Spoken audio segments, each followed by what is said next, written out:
আসসালামু আলাইকুম, welcome back to my channel. যেখান থেকে আমার এই ভিডিও দেখছেন তাদের সবাইকে অনেক অনেক ভালোবাসা। যারা ইতিমধ্যে আমার চ্যানেলটিকে সাবস্ক্রাইব করেছেন তাদের জন্য রইল অনেক অনেক ভালোবাসা। আর যারা আমাকে কমেন্টস করে এবং ভিডিও দেখে সাথে আছেন তাদের জন্য রইল অফ্রান্ত শুভকামনা। তো বন্ধুরা, চলুন দেরি না করে ভিডিওর মূল অংশে যাওয়া যাক। আজকে দেখলাম যে এই যে মলিমাসি এবং আন্দুচূড়া মিলে তার ঘর গোছগাছ করে ফিটফাট করে তারা শ্বশুর বাড়ি গমন করেছে।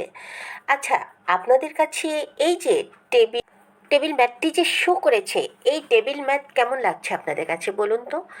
আমার তো মনে হয়েছে যে আসলে কি বলবো, রুচির দুর্ভিক্ষ যে এতটা হতে পারে এদেরকে না দেখলে সত্যি বোঝা যায় না। আসলে কি জানেন, সত্যি কথা বলতে ওই যে দেখেছে শারমিনের ঘরে লাভ লাভ ফার্নিচার, মানে লাভ আর্ট করা খচিত ফার্নিচারগুলা দেখেছে। তো সেই দেখে ওরও সহ্য হয়নি, তাই ও মানে মলিমাসি তখন এই যে লাভ লাভ দেখে এই যে টেবিলগুলোটা নিয়ে এসেছে। আমার তো মনে হয় এটা ওই যে যে গ্রামে থাকে না, সেই গ্রাম থেকে নিয়েছে। যদি জানি না এটা মানে কিভাবে তারা বলেছে যে একদিনের মধ্যে চলে এসেছে। এটা এটা কি করে সম্ভব? ঢাকা থেকে গ্রামে রাতে ডেলিভারি দিয়েছে, সকালে উপস্থিত হয়েছে।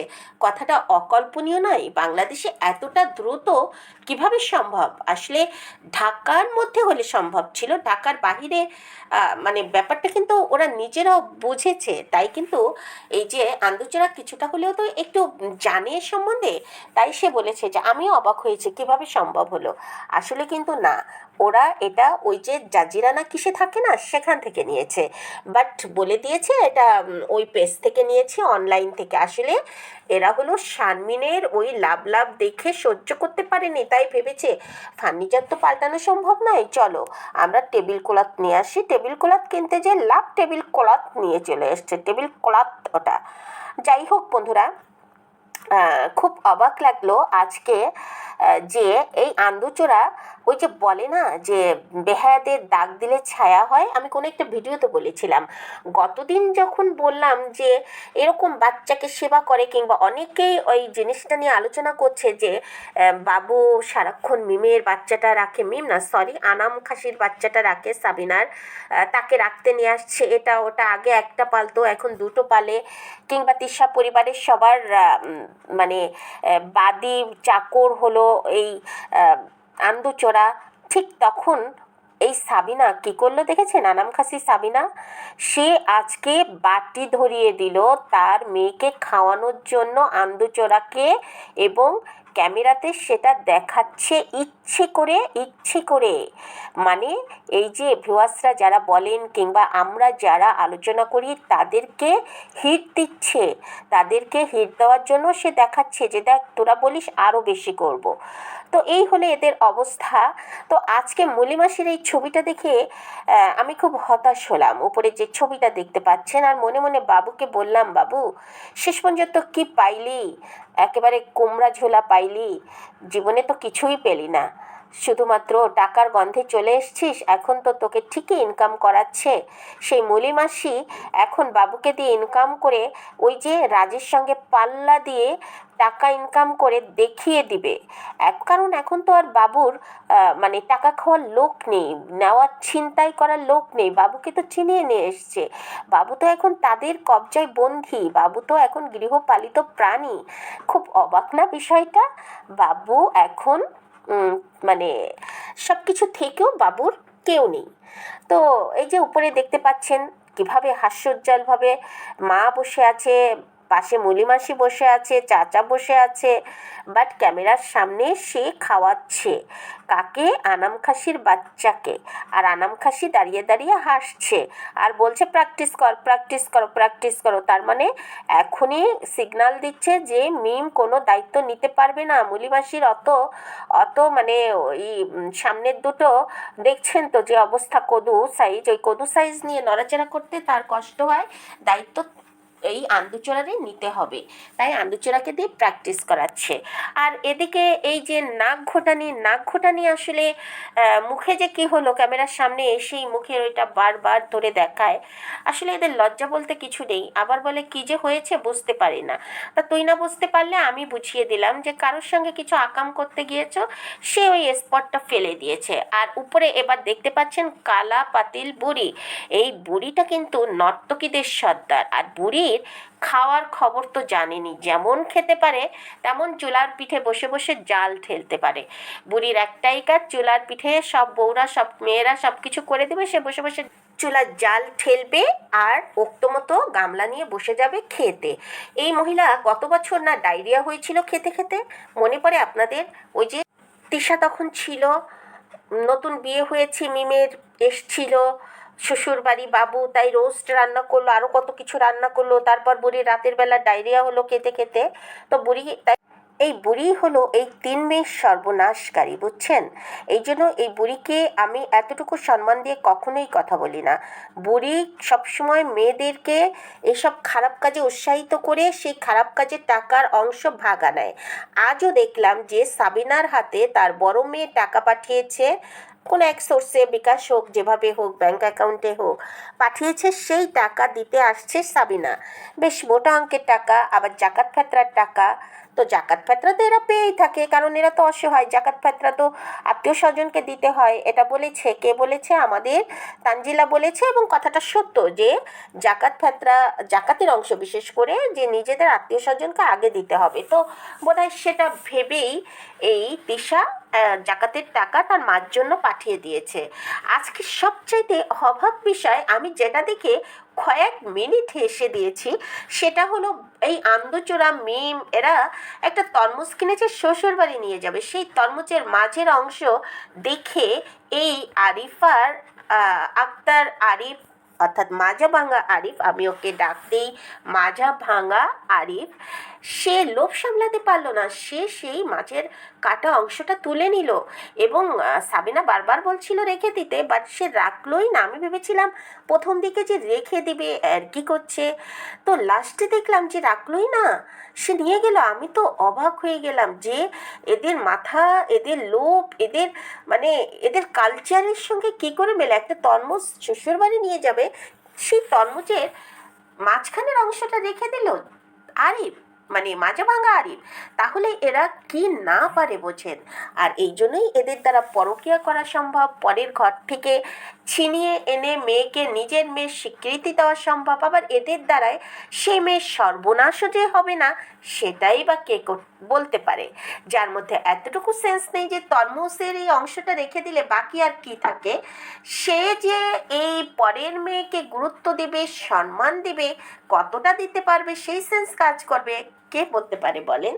তো যাই হোক বন্ধুরা, যে কথাটা মানে আমি বলতে চাচ্ছি যে ইদানিংকে দেখেছেন, আমি লাস্টে একটা কথা বলবো, সবাই গুরুত্ব সহকারে শুনবেন কথাটা, এখন সে কথাটা আমি একটু এড়িয়ে গেলাম। তো যাই হোক, ইদানিং কিন্তু ওই যে বেলাল, কেচো বেলাল, ওর নাম কেচো বেলাল নয়, ওর নাম রাখা উচিত যোগ বেলাল। ও শারমিনের রক্ত চষে চষে খেতে চায়, ও সবার রক্ত চষে খায়। ওর অসুখটাও না রক্ত চষা, হ্যাঁ থ্যালাসেমিয়ার অসুখটাও রক্ত চষা। তো চরিত্রটা না সেই জোকের মতো। সেই বেলাল কত রকম রঙ্গভঙ্গ করছে দেখেছেন? মানে সিম্পেথি পাওয়ার জন্য কে না করছে বলেন? সিম্পেথি পাওয়ার জন্য সে উঠে পড়ে লেগেছে। আজ তার পেট ব্যথা, কাল তার মায়ের আবেগী কথা, পরশু তার কি হয়ে গেল এটা বলা, তরশু তার ননদকে দাওয়াত দিয়েছে ইত্যাদি ভাবে সে ইমোশনাল ব্ল্যাকমেইল করতে চাইছে শারমিনের সংসারটা ওরা মা ছেলে মেনেই নিতে পারছে না, কিছুতেই না।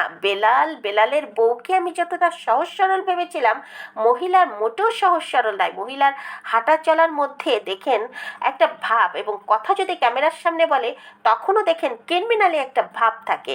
মহিলা ওই নাহারকে যতটা সহজ সরল আপনারা মনে করছেন, একদম নয়। আসলে নাহার হলো অসহায়, মার ওই অবস্থা, বাবা মা ভাই বোন কেউ নেই বললেই চলে নাহারে, পুরোপুরি এতিম। মা অন্ধ হয়ে বিধবা বোনের কাছে পড়ে আছে। মা ভালোভাবে চোখে দেখে না, খুবই বৃদ্ধ মহিলা। তারই মেয়ে এই নাহার, একেবারে নিতান্ত অসহায় বিধায় নাহার নাহার এই পরিবারে পড়ে আছে মুখ বুজে। না হলে কিন্তু এই নাহারও কম যায় না। ওর সামনে একটু ক্যামেরায় কথা বলতে দিয়েন, অবাক হয়ে যাবেন। আমি আগেও ফলো করেছি এবং ইদানিংও যখন ওর সামনে ক্যামেরা ধরা হয় যথেষ্ট কথা জানে। আজকে কিভাবে কথাগুলো বললো ভিডিওতে, তা তো শুনেইছেন যারা, আর যারা শোনেননি তারা মানে অবাক হয়ে যাবেন যে সে বলছে যে ননদদের দাওয়াত দিলাম। আমার মানে এমনভাবে কথা বলছে মনে হচ্ছে যেন ঝগড়া করে, আর প্রতিটা কথার মধ্যে একটা মানে কুটিল কুটিল কথা। এবং তার হাজবেন্ড কতদিন বলছে যে সে অসুস্থ হয়ে গিয়েছিল, পেট ব্যথা ইত্যাদি। পেট ব্যথা হবে না, ঝালের পর ঝাল মারো, অসুখে রক্তচোষা জোকের ওই শরীরে কি করে তোমরা ওই পরিমাণ ঝাল খেতে পারো? ওই পরিমাণ ঝাল সে খায়, তো তার একটু গ্যাসের সমস্যা হতেই পারে। সেই গ্যাসের সমস্যাটাকে এমনভাবে বলছে তোমার ছেলে মেয়ে কে দেখবে, কে পালন করবে ইত্যাদি ইত্যাদি সিম্প্যাথি নিতে চাচ্ছে। শারমিনের এই টাকার মানে গন্ধ ওরা কিছুতেই এই রাজের কাছে এসে বন্দি হয়ে আছে, এটা মেনে নিতে পারছে না। কিন্তু শারমিনকে বলবো, তুমি কখনো তোমার এই মা ভাইয়ের ইমোশনাল ফাঁদে পা দিও না। তাদেরকে সাহায্য করো, তাদেরকে দেখতে যাও, বাট নিজের সংসারকে প্রাধান্য দিয়ে নিজের অস্তিত্ব হারিয়ে তাদের কাছে যাবে, সেটা কখনো করলে তুমি চরম ভুল করবে। কারণ রাজ তোমাকে মানে কি বলবো, তোমাকে মাথায় করে রেখেছে। আর এই যে বেলাল যে রাজি হয়েছিল তোমাকে দিতে, এটা আসলে একটা অলৌকিক চাপে পড়ে। তাই বলছি যে সেই চাপটা বোধহয় বেলাল ভুলে গিয়েছে। তো বেলালকে বলবো যে বোনের সংসারের দিকে আর চোখ দিও না। বোনের সংসারের দিকে চোখ না দিয়ে তুমি যতদিন জীবিত আছো নিজেই লড়াই করে যাও। তুমি তো জানতেই তোমার এই রক্তচোষা থ্যালাসেমিয়ার রোগ আছে। তুমি তা জানার পরও বিয়ে করেছো, বাচ্চা হয়েছো, একটা নয় দুটো। এখন কেন বাচ্চা নিয়ে তোমার এত টেনশন? তখন কার ভরসায়? বুঝি এই ভাই আর বোনের ভরসায় বাচ্চা নিয়েছো? বাচ্চা নেওয়ার সময়, বিয়ে করার সময় এসব মাথায় আসেনি? আজ শারমিন যখন সংসার করতে গিয়েছে তখন তোমার মাথায় এসব আসে? কি করে আসে? তোমার তো উচিতই না। আজ যায় কাল যায় অবস্থা তোমার, সে অবস্থায় বিয়ে করা। যাক, বিয়ে করেছো, বাচ্চা একটা হয়েছে, আবার সেখানে দুটো বাচ্চা। এখন তুমি ধান্দাবাজি করে এই যে শারমিনের কাঁধে তুলে দিতে যাচ্ছ, তাই তো? না হলে শারমিনের সংসার তুমি ভাঙতে কেন চাচ্ছ বারবার? কেন? শারমিনকে আবারও বলছি, তুমি ভুল করবে তোমার এই মা ভাইয়ের ইমোশনাল কথাবার্তা। প্রয়োজনে তাদের ভিডিও দেখা বন্ধ করে দাও, তাদেরকে এড়িয়ে চলো। তুমি তোমার প্রয়োজনে তাদের সঙ্গে যোগাযোগ করো। তোমার খারাপ লাগলে তুমি কেমন আছো, তোমরা কেমন আছো জানার জন্য প্রতিদিন কল দিলে, মাসে 2-1 বার গেলে, প্রয়োজনে তাদেরকে সাহায্য করলে, টাকার সাহায্য করবে। কারণ তোমার কাছে টাকা থাকতে কেন তোমার মা ভাই অসুবিধার মধ্যে ভোগ করবে? অবশ্যই তাদেরকে তুমি সাহায্য করবে, কিন্তু এতটাই করবে না যা নিজের সংসারে অবহেলা অশান্তি চলে আসে। এতটাও করা উচিত নয়। তোমারও ভবিষ্যৎ আছে, তোমার একটা শক্ত ভবিষ্যতের জন্য হলেও শক্ত ভবিষ্যৎ মানেই হলো টাকা। কারণ ইউটিউব আজ আছে কাল নেই, তোমাদের মূল পেশা এটা, তোমার এবং তোমার হাজবেন্ড দুজনেরই। তাই তোমাদের দুজনেরই সঞ্চয়ের দিকে মন হ্যাঁ, ভবিষ্যতের কথা চিন্তা করে সঞ্চয়ের দিকে মন দুজনকেই দিতে হবে। এই যে এখন ফেসবুকের ইনকাম কিন্তু কমে গিয়েছে, এটাও মাথায় রাখতে হবে। কখন আবার ইউটিউবের ইনকামও শেষ না হয়ে যায়। আজ আছে কাল নেই, এসব অ্যাপসের উপর ভিত্তি করে তো আর ভবিষ্যৎ তুমি মানে নষ্ট করতে পারো না। যা সঞ্চয় করবে সেটাই তোমার ভবিষ্যৎ। যাক, বাদ দিলাম সে কথা। তো বন্ধুরা, আমি যে বলেছিলাম তানজিলার কথা, যে তানজিলার শোরুমে আসলে লোকই হয় না, উপচে পড়া কোনো ভিড়ই নাই, ওর শোরুমে তেমন কেউ আসে না। আজও কি দেখেছেন? শোরুমে বেশ কিছুক্ষণ সময় কাটিয়েছে, কোনো লোক নেই। অবশেষে তার পটকা জামাই বলেই দিল যে আজকে আসলে একটু বৃষ্টি হচ্ছে, তো তাই শোরুমে কোনো লোক নাই। হ্যাঁ বুঝলাম আজ বৃষ্টি হচ্ছে, তো সেদিন যেদিন তোমার মা আর বউ গিয়েছিল 2-3 দিন আগের ওই যে তোমার শোরুমে, তখনও তো কোনো লোক দেখিনি। ওই শোরুমে যে বিক্রি বেচা নেই এটা বলতে বুঝি লজ্জা লাগে? তোমাদের আসলে ওই অনলাইনে কিছু ভক্ত আছে, অন্ধভক্ত, ওরাই তোমাদের কাছ থেকে কিছু জামা কাপড় কিনে থাকে।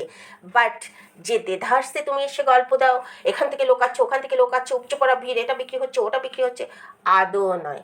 তোমার শোরুম পুরোপুরি ফাঁকা, তাই বাড়তি কোনো সেলসম্যানও রাখুনি। তোমাদের দোকানে এখন তুমি আর তান বসে থাকো মডেল হয়ে, যে কেউ আসলে সেলফি তুলবে, ওখানে বেশি ঘোরাফেরা করো, লোক জানান দিচ্ছ যে এখানে তানজু বসে থাকে, তান বসে থাকে, তাদের সঙ্গে কেউ যদি প্রমোট করতে এসে 2-4 সেট জামা কাপড় কিনে নিয়ে যায় তাদের সঙ্গে সেলফি তুলছো। বলি এই জন্যই তো দুদিন ধরে ভিডিও দাওনি।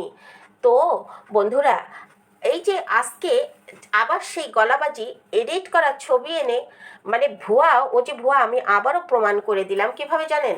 ও একটা ছবি শো করেছে থাম্বনেলে, সেই ছবিতে দেখলাম যে খুকির বাড়ির সঙ্গে এই যে নাগঘোটানের বাড়ির সামনে পেটিকোট বাপ্পির একখান ইট হাতের ছবি এডিট করে লাগিয়ে দিয়েছে। কত বড় বাটপার চিন্তা করেন! যে বাটপার এডিট করা ছবি থাম্বনেলে দিতে পারে, সে তাহলে পিছনে মিথ্যা কিভাবে বলতে পারে? আমি তো এখানে তিশার দালালি করতে বসিনি, কিংবা ওই যে পেটিকোট বাপ্পির পক্ষেও কথা বলতে বসিনি। আমি যেটা বলছি এটাই সত্য কথা। বাপ্পি তিশারা পাড়ার চাপে এই যে ইদানিং তারা ঢিলে ঢালা করে ভিডিও আপলোড করছে। আর ওরা যে আছে তা তো বলেই দিলাম, কোন ভিডিওতে গেলে দেখতে পাবেন যে সে বলছে আজকে 18 রোজার ইফতার করলাম, ইফতারি খুলবো, এবং তার আগ মুহূর্তে তিশার বাড়ির সামনে দিয়ে গেল। এবং যে পোশাকের কথা তিনি উল্লেখ করেছেন, তিশাদের তো এটা অভ্যাসই একই পোশাক পরে বারবার ভিডিও করা। যাক সেসব, যার যার প্রমাণ তার কাছে, সে যদি প্রমাণ করতে পারে ভিডিও আকারে তাহলে বুঝবো। মানুষের কথা, ভিত্তিহীন কথা, এভাবে মানুষকে মানে বিভ্রান্তির মধ্যে ফেলানো, ভিউয়ার্সদের বোকা বানানো, কিংবা আমরা যে কথা বলি এই কথাগুলা যে ভিত্তিহীন হয়ে যাচ্ছে এই সব বাটপার কিছু চ্যানেল কথাবার্তার জন্য, সেটা যদি এরা বুঝতো তাহলে আর বলতো না। নিজের ক্রেডিট এতটাই নিতে যাবেন না যেখানে প্রমাণ হয়ে যায় মিথ্যে। যাই হোক বন্ধুরা, এবার আসা যাক। সে তো বলেছিল, ও হ্যাঁ আরেকটা কথা না বললেই না, আমি তো ক্লিয়ারই করে দিয়েছি তান কেন তানজিলার কাছে আছে। তার শোরুমটাকে টেকেল দেওয়ার জন্য।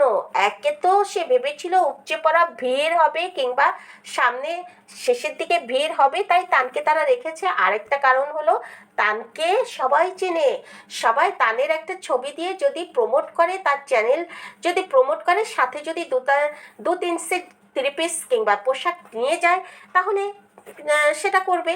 এই জন্যই তানকে ওখানে বসিয়ে রেখেছে। তাতেও যখন কাজ হচ্ছে না, তখন এই 2-3 দিন কি করেছে, তানজিলাও অ্যাড হয়েছে। তার প্রমাণ কিন্তু আজ পেয়েছেন। তানজিলা তার স্বামীর সঙ্গে শোরুমে গিয়েছে।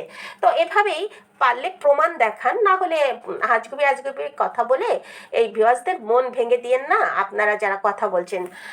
তো বন্ধুরা, সর্বশেষ যে কথাটা আপনাদের সঙ্গে আমি শেয়ার করতে চাই সেটা হলো, তানজিলা আজ তার শাশুড়ির ভিডিও দিয়েছে। খুব অবাক লেগেছে, তার শাশুড়ির পিছনের অংশ দেখানোর সময় তানজিলা খুব সতর্ক হওয়া উচিত ছিল। কারণ মহিলাকে আমরা, হ্যাঁ মহিলা হতে পারে, লোভী হতে পারে, যাই হোক, পোশাক আশাকে কিন্তু তার মধ্যে একটা শালীনতা ভাব আছে। তো পিছন পাট দেখানোর সময় যখন দেখেছে তার শাশুড়ির এরকম একটা অবস্থা, অর্থাৎ কাপড় ঢুকে আছে যেটা দেখতে খুবই ওয়ার্ডলুক, মানে খুবই বাজে দেখায়, সেই জিনিসটা আসলে ধারণ করে, ভিডিও ধারণ করে সেটা আবার প্রচার করা, এটা তানজিলার কাছে আশা করা সত্যি মানে মনে হয়েছে যে তার শাশুড়িকে উপস্থাপন করতে চেয়েছে, ইচ্ছে করে ভিডিওটা ছেড়ে দিয়েছে। এটা কিন্তু মানে আশা করাই যায় না। ওরকম একটা চ্যানেলে ওরকম একটা সচেতন মেয়ের কাছে তারই শাশুড়ি বেইজ্জতি হলো বলে আমি মনে করছি। আপনাদের মতামত কি জানাবেন?